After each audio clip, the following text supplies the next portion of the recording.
Alright, we're going to be removing the front wheel on a 2006 R6. Okay, first things first, go ahead and remove the 12mm bolts on the calipers. This is going to allow you to get the calipers out of the way, and then you're going to have just the wheel freestanding. You're going to want either a head pin stand like this or a paddock stand that sits on the forks. So sometimes you'll have them just sit on the bottom.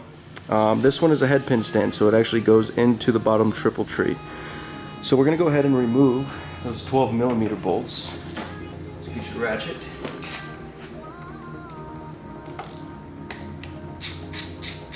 Okay. Go ahead and take those all the way out, and then we're going to do the other side.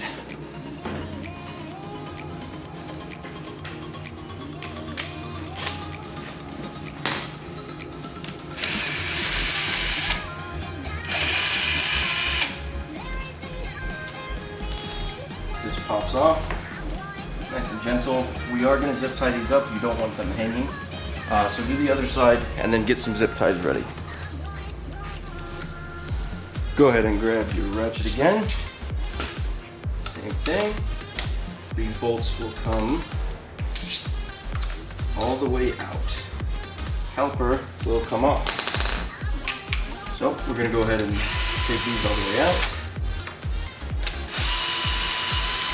Okay, bolts, go ahead and put them down here. This just pops off again, same thing. And then you're gonna wanna zip tie these up somewhere up here. Just get a big zip tie. You can either do it to the stand, something up here. Basically, you just don't want these brake lines hanging, and that's it. Okay, so to get the front wheel off, I left the calipers there just because I'm tearing this thing apart, so I don't really need to zip tie them up. But when you are doing this, zip tie them up to something like I said previously. So now what you're going to do is get this nut off of the front axle here. I usually use an impact. You can use a breaker bar, whatever you want. So just go ahead and get that nut pretty much off, or all the way off. Then you're going to loosen the pinch bolts. And these actually hold the axle into the forks and all of that. It basically tightens it down and then holds them in. So go ahead and loosen those pinch bolts right there. They should be 6mm Allens.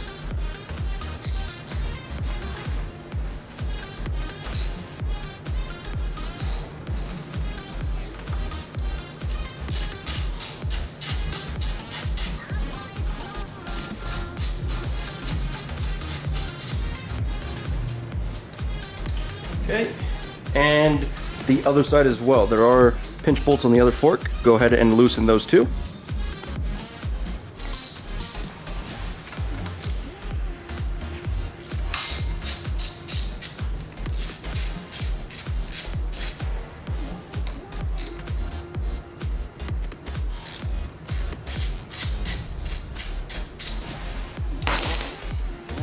Go ahead and just drop tools like me as well. Usually when I get mad, that's when that starts happening. But apparently, we're starting early today. So go ahead and get those pinch bolts loosened.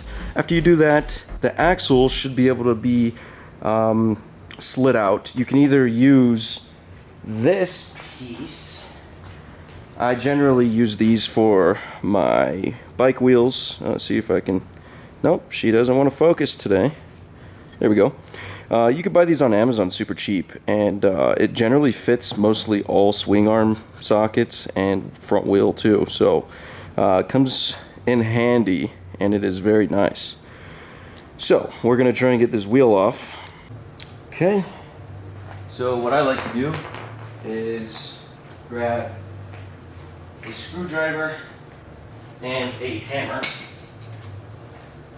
Basically what you're going to do, take the screwdriver, smack it, and it will start to come out on the other side. So what you're going to do is just get that axle all the way out, and when it starts to come out, you're going to want to grab wheel, because it's going to do that. Grab the axle, slide the axle out, wheel comes off with your other hand. What I like to do is make sure your spacers are still in the wheel. You don't want to lose those. Some bikes have specific spacers, so you can't put them on different sides. They have to go in to a specific side. I like to put the axle back in, take the nut, and screw it back into the axle. And then I like to just put it to the side where it's not going to get damaged, anything like that. So now we're going to take the forks off.